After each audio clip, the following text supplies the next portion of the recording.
We're live. Yeah. All right. Cool. So, Chantel, since you're writing it this time, did you want to just like start us off? Yeah, I can do that. So should we just start with the questions then and just start talking through those? Okay. So the first one is, beauty is important in both of these poems, but in what ways?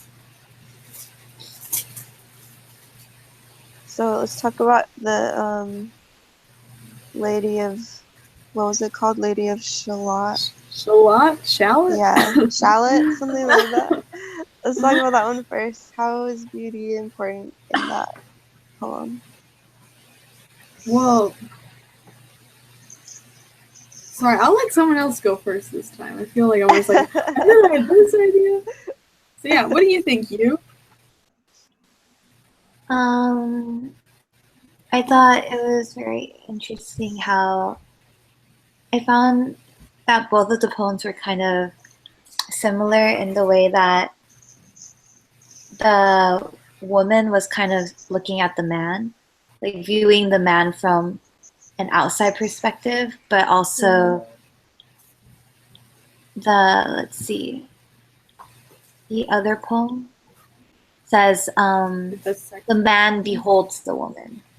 So the woman sees the man, but the man beholds the woman. I like that. Yeah, Sorry, like I noticed that too. Oh. It's just No, I noticed set that. my phone up there. Sorry, keep going. Yeah, I noticed that word choice too, like the behold and everything. And like, I like looked them up on dictionary.com just to see if the definitions were different between behold and see.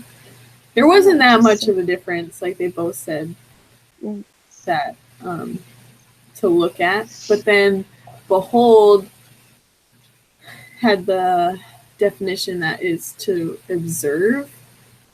So it's like more intense. Tessa, too, is that this was written from a long time ago, so our definitions might have changed over time to be simplified. Oh yeah, that's so true. Interesting. I think you're on a good note.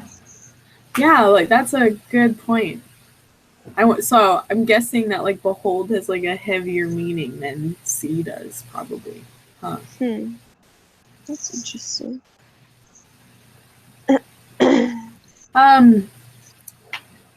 Something that I noticed, like beauty is important, like for the first poem, like but in what way? So let me just pull it up really.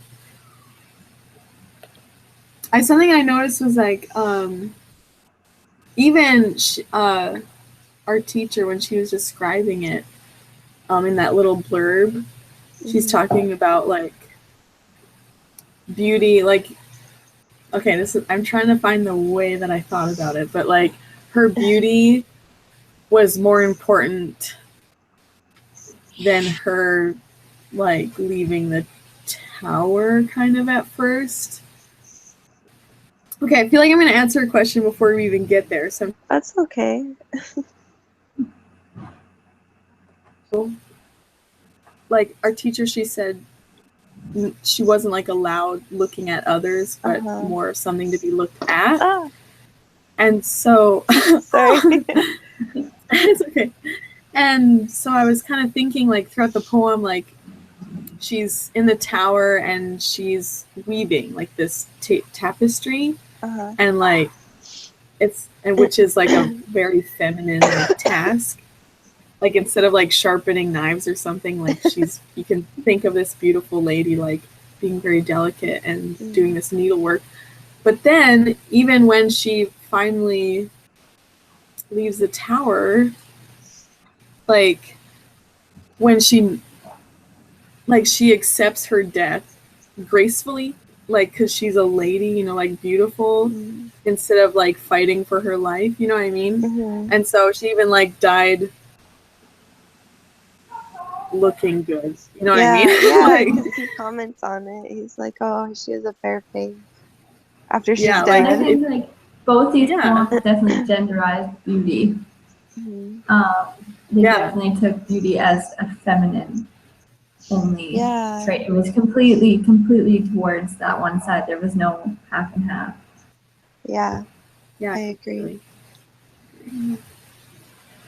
Sorry, I'm just writing that down. It's good.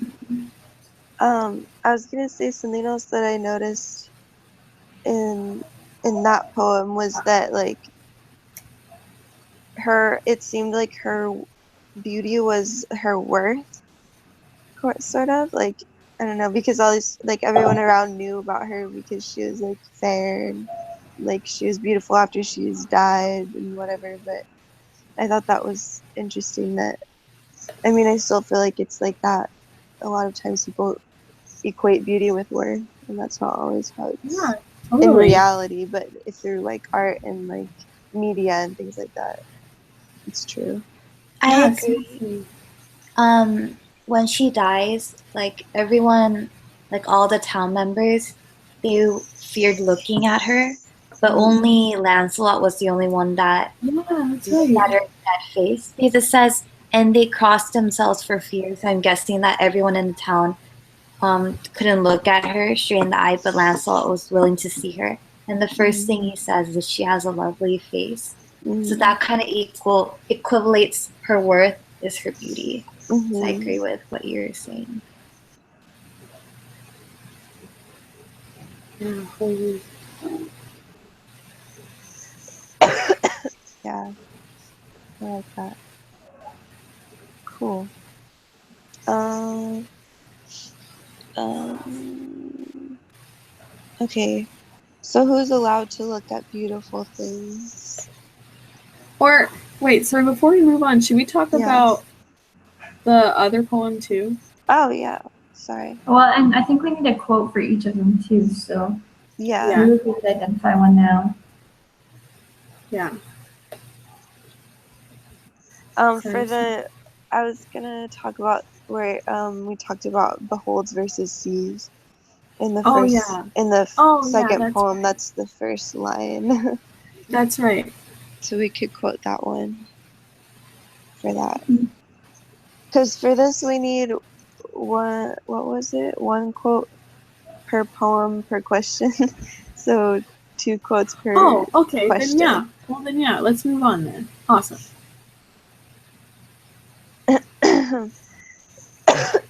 Sorry, my voice is leaving. Oh, it's okay. Getting worse with the night. Aw, I feel bad making you stay up so late. Sorry. No, it's fine.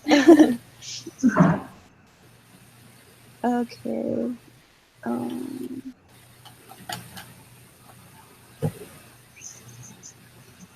Okay. So we're moving on, sorry. Yeah, let's move on. Okay. Who's allowed to look at beautiful things? Ooh. I feel like in the Lady of, I don't know how to say that word. I know. The Yeah. lady, whatever. Mhm. She's not allowed to look at the world like she wants. I feel like she wants to. She's looking through this mirror and she sees like silhouettes or whatever it is of this beautiful world, but she's not Yeah. really allowed to look at it, and the consequence is death. And so I thought that was really weird and interesting because Yeah, he's allowed to totally. look at whatever he wants to.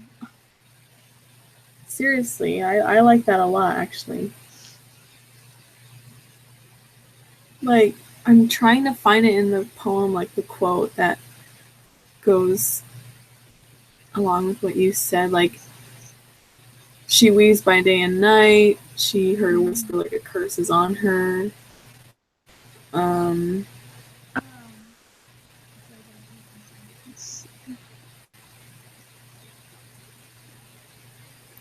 oh, in her web she still delights to weave the mirror's magic sights. Wow. I'm trying to find it too. Yeah, like she yeah, like she is able to observe all these like beautiful things in her mind. Like Yeah.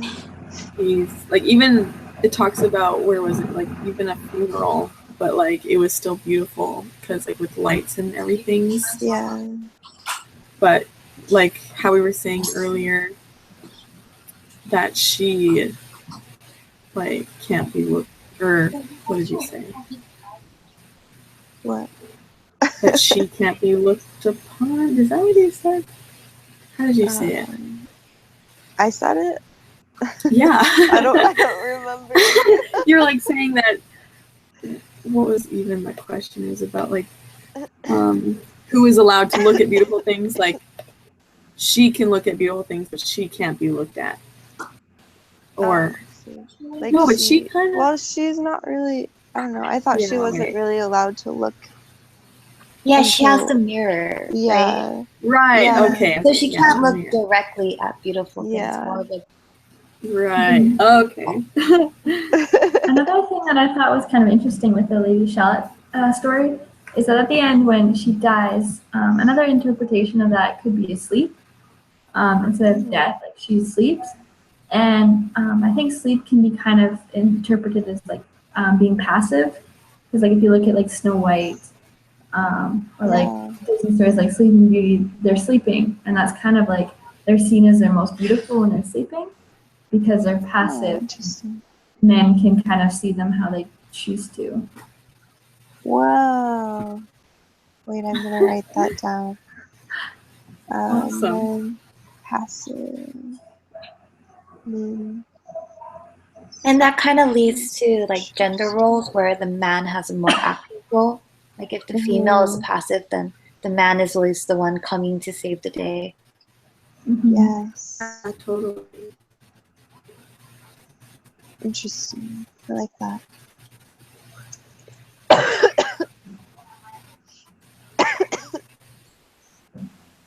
Cool. What about with the sexes? What about with that one?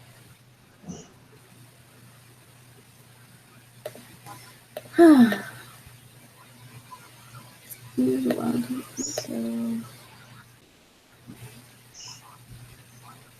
I feel like in this one because it says like curiously they note each other, like they're allowed to look at each other, like they want to look at each other, and they do, and they know that they're doing it.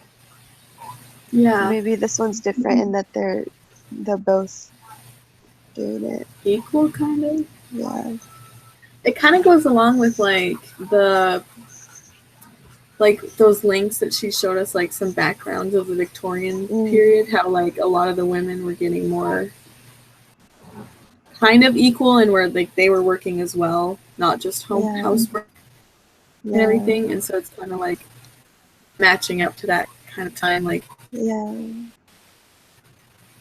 that's what I was thinking too. But I'm curious, what do you guys think the last like couple lines means when it says "twained and grained," the sense of difference? What do you think that? It's interesting.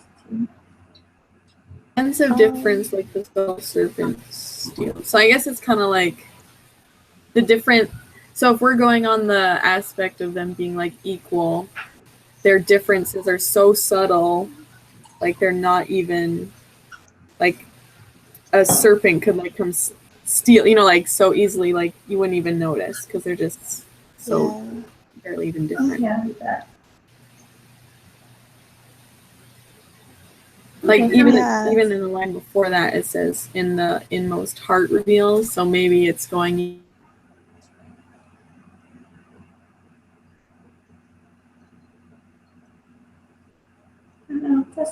Less of a subtle difference. I don't know.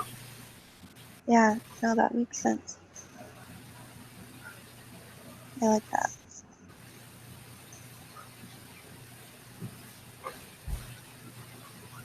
Okay, is that good for that one? Yeah, okay. The next one, and we kind of already talked about this. Is it different in each poem? So, like, for the Lady of Shallot,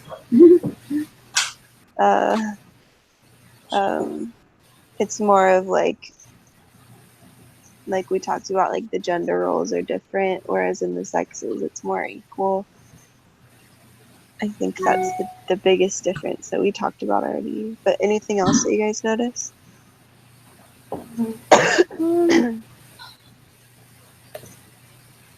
Yeah, I think the second one, it like regards more into like the physical nature of the different genders, whereas the other one more like ties in on a little bit deeper of a level. Yeah, I think you're right. I just realized how awkward my hands look right now, and I'm trying to change it, but it's not. So just don't look at my hands when I'm typing. I was like, I haven't even been looking at the screen. I've been looking at the poem, so you're fine. Wait, can you say that sentence again? You said the sexes was more physical, whereas the other one was, what did you say? It was just like more on a deeper level. Oh, okay. Yeah. Wait, you're saying that the Lady of Shalott was on a deeper level? Yeah, like the terms of how they talk about beauty. There's more than just like surface deep, if we're taking the interpretation of like when she falls asleep, the passive kind of, if we're taking that kind of interpretation. Mm-hmm. Do you guys remember if the other poems kind of like mentioned like religion aspects, like God? Which other poems? Because I thought it was interesting how this poem, it actually mentions God, like towards the end, like God in his mercy lend her grace.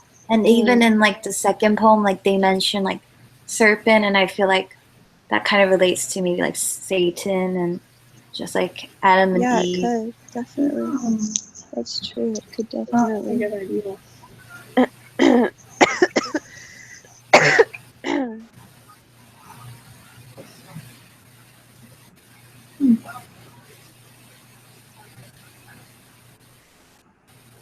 Yeah, I like that.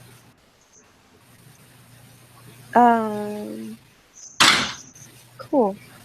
Anything else for that question? Should we go to the last one? Okay, the last one is, what are the effects of beauty on the viewer?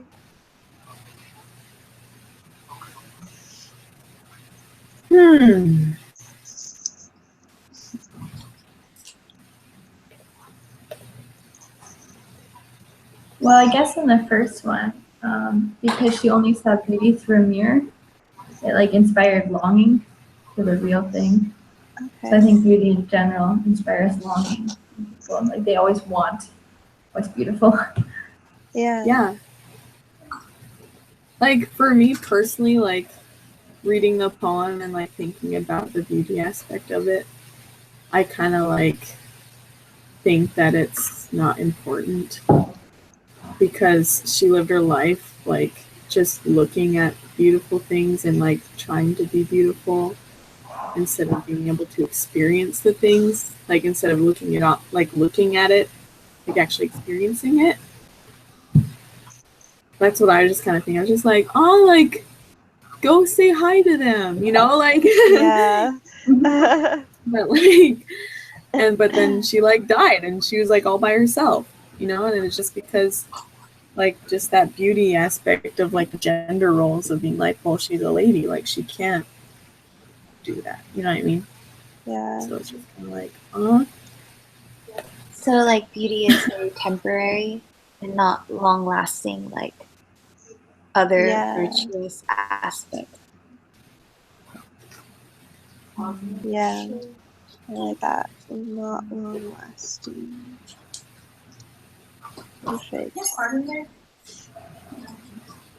and like even in the second poem, like even though it's talking about like men and women, I kind of feel like it's still directing on like the man looking at the woman more, because it's like, can the man defend like in her, and then like this strange attraction, and it's kind of like beauty is still like women always like are the first definition of it, you know what I mean? Yeah.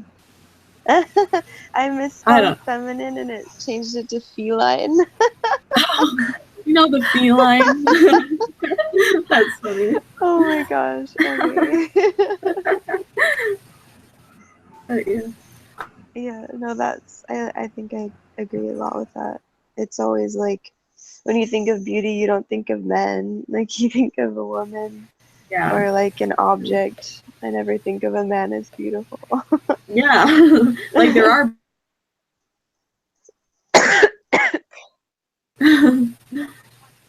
But it's just the first thought. Yeah. Yeah. That's good.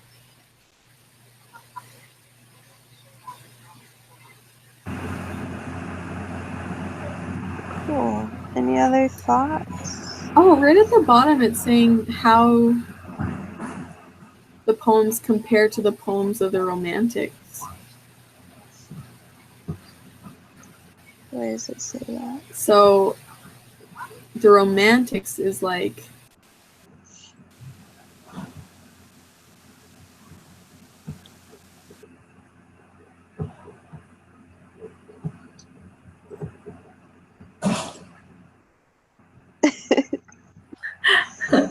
I want to know where she's looking at. I can't find that.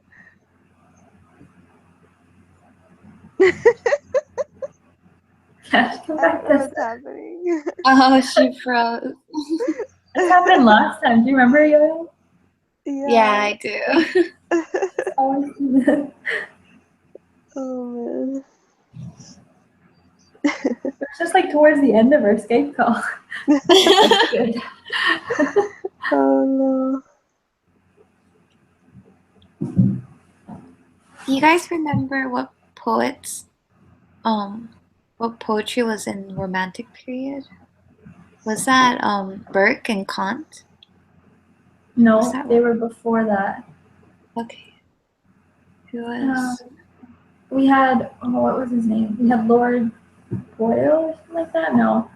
Lord Doyle. No. Something like that. I don't remember the names. Oh, was it our recent assignment?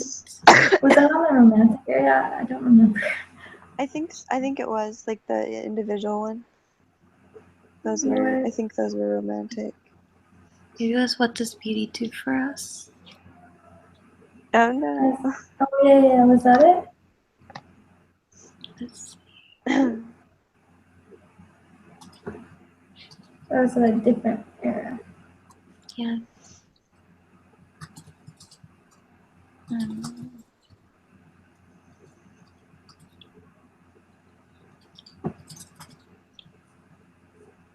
Tessa. Hi. Sorry, my internet just crashed. So it's like, Oh boy. Like auto-tune. sorry. Anyway, garbage. Garbage. Oh man. What did I miss?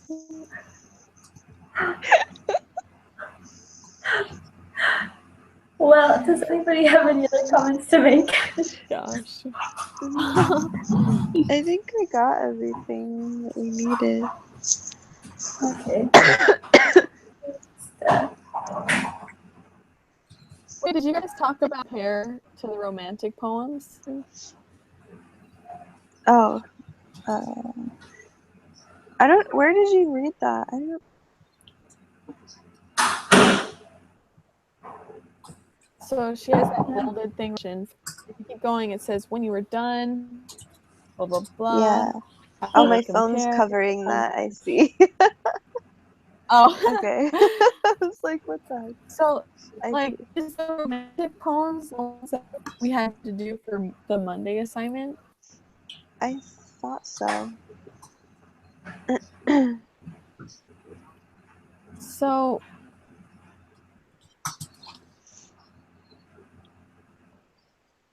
like, to me, like, the Romantic poems were kind of more like how they're perceived. The person thinks about the beauty, like, object.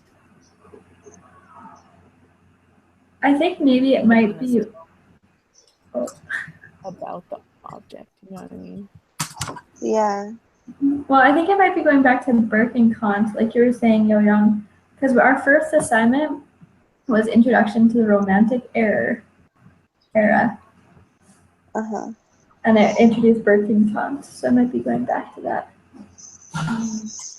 So that back then he was like solely focused on like physical characteristics, and it very much objectified beauty, and especially beauty had very feminine qualities such as like delicacy and softness and smallness. Yeah. So That's Burke's definition, right? yeah. And even now, I feel like beauty is still kind of portrayed as more feminine Yeah. rather than masculine. Like not even like what the person is about, just like how they look still. Yeah, still Yeah. like objectifying the person. Yeah, objectifying. That's the word. Yeah. Yeah. That makes sense. Cool. Yeah. Awesome. Anything else? Any other ideas? Anything? I don't know. Like, what do you guys think? Do you think you have everything you need to write this paper for you, I think Chantal? so. I think we did a good job covering everything. Good. I got most of the quotes. I'll just grab a couple more and then we're good. Yeah, good. Yeah, using quotes. It's really good. Cool. Cool. All right. Okay, I'll just send the link to the Facebook thing and then Awesome. Cool. Sounds Thanks, good. guys. Yeah, thanks everyone. Good Bye. job. Have a good night. Good night. Bye. Bye.